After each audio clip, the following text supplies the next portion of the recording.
Bharat England మధ్య నేడు రెండో టీ20 మ్యాచ్ అయితే జరగనుంది. చెన్నైలోని చెకప్ స్టేడియంలో రాత్రి 7 గంటలకు మ్యాచ్ ప్రారంభం కానుంది.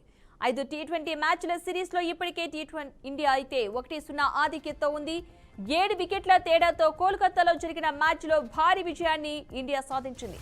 ఈ మ్యాచ్ లోనూ గెలిచేందుకు ఇండియా తహతహలాడుతోంది. రెండు జట్లు బలంగానే మరోవైపు ఇంగ్లాండ్ కూడా చెన్నైలో విజయం సాధించి పగ తీర్చుకోవాలని భావిస్తుంది. తాము ఈ మ్యాచ్ లో ఖచ్చితంగా గెలిచి తీరుతామని తెలిపింది. రెండు జట్లు సమానమైన బలాలు కలిగి ఉండటంతో ఈ మ్యాచ్ కూడా ఆసక్తికరంగానే సాగే అవకాశం ఉంది.